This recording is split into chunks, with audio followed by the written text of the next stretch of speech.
Hello, hello! Welcome back to VBS Event Summaries. Surprise! We're not done yet! I know, in my last video I did say that we were all caught up with VBS. In my defense, we were at the time. I just produced that video a good few weeks before it went up, and I didn't realize that it would be scheduled for the week before this event released on EN. So you still get VBS for one more week. Today's event kicks off the 6th rotation of focus events for VBS, and get this, we aren't starting with On for once. Monumental, I know. Aim Higher and Higher is Kohane's 6th focus. It ran on the JP server from May 31st through June 7th, 2025. That means that if you're watching this video when it goes up, the event is currently ongoing on every other server. The commission song for this event is Kosenka, which translates to Voice of the Beam. Do I know what that means? No, I do not. Does it matter? No, probably not. It's just Kosenka in my head anyways. Okay, well, there's plenty more adventures in America to be had, so let's see what VBS has ahead of them this time. Ken and Taiga told them about a nice alleyway near their hotel that has some good acoustics, so VBS decides to practice there. Today is the day of Taiga's event. The whole reason they're in America in the first place.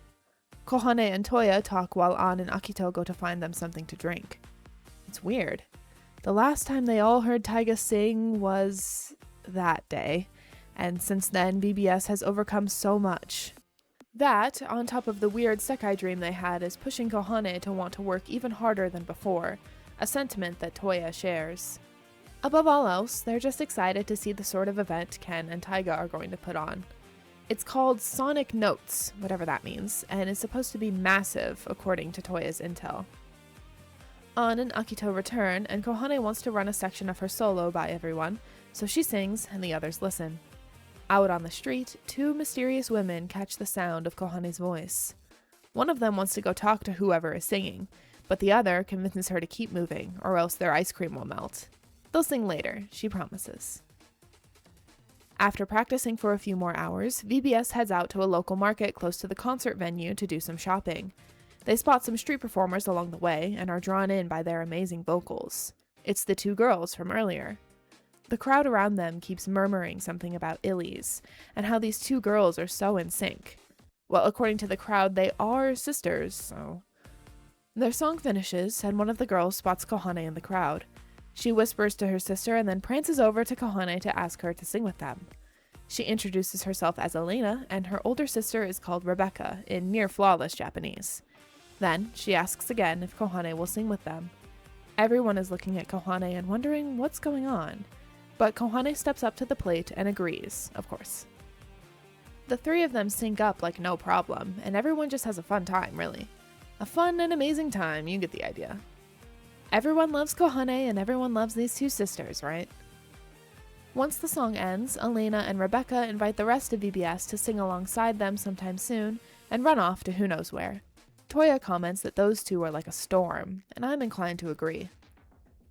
Okay, now let's actually go to that outdoor market, While An and Kohane try to pick a place to start, Akito takes Miku to go buy himself and Toya a hot dog each.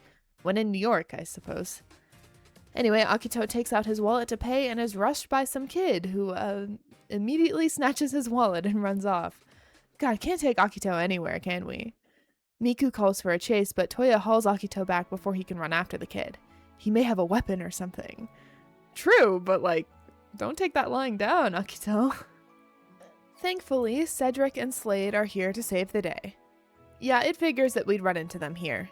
Feels anticlimactic to introduce them and rekindle the flame and then not bring them back up here at the very least. Everyone say thank you to Slade for returning Akito's wallet. They have a lot of catching up and explaining to do, and VBS has plenty of questions for them. Slade leads them over to a cafe he and his brother frequent in order to get everything out in the open. So, first things first, how did these two brothers meet Radder? Well, in a situation similar to the one that just happened a few moments ago, Slade once tried to pickpocket Taiga. He was a hungry little kid at that point, so obviously he was caught, but Radder took pity on the kids and invited them to one of their shows. Much like Rad Weekend, seeing Radder perform lit a fire inside Cedric and Slade. Since then, their path has been very similar to Vivid Bad Squad's. Singing, training, moving up in the music scene, asking Radder to teach them whenever they were in America. Now the brothers are able to support themselves through their music. Pretty good story, right?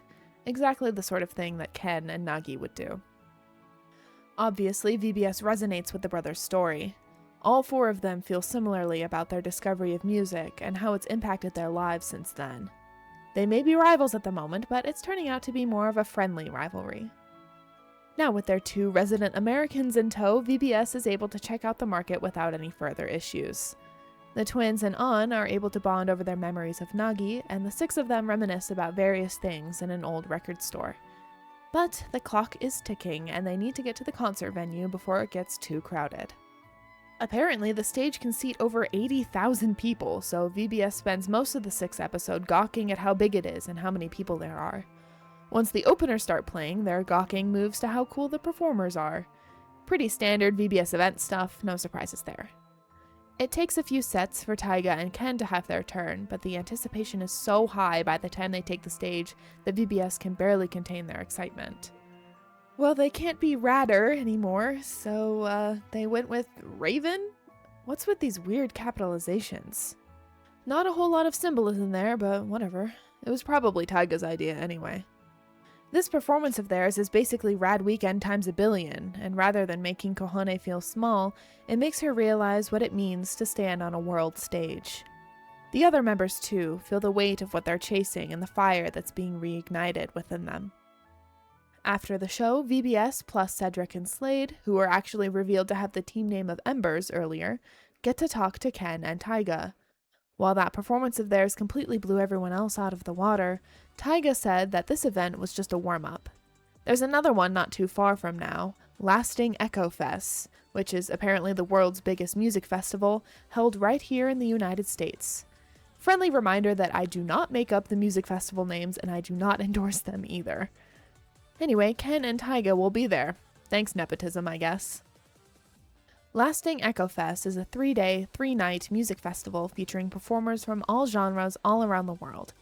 So basically it's Coachella? I don't know anything about what Coachella really is. The festival is just a really big deal in the Project Sekai world. That's all you really need to know. Combined with the feelings they experienced at Sonic Notes today, VBS is able to center on a new, solid goalpost. Taking on the world was too nebulous, but aiming to sing at the biggest music festival in the world is something to chase after. And, well, there's actually a chance that VBS could get in. Or Embers, for that matter. The organizers of Lasting Echo Fest have been picking up some young, up-and-coming musicians in order to boost the next generation, that sort of thing. In each genre, one group of young artists are given the opportunity to perform as the opening act. If they can take the title of number one in their genre, then they can really sing up on that stage. And number one for street music is decided through an event called Rush Beats. Again, I do not endorse these names. If they place first at this event, that's a ticket to performing on the largest stage in the world. The event will be held in America, but anyone can join regardless of where they're from. So that does kind of mean that VBS and Embers are truly rivals now. They both want to see what's beyond Nagi's dream. The competition is on, everyone. Who will take the top spot? Who will sing alongside Raven and the best musicians in the world? Only time, effort, and burning resolve will tell.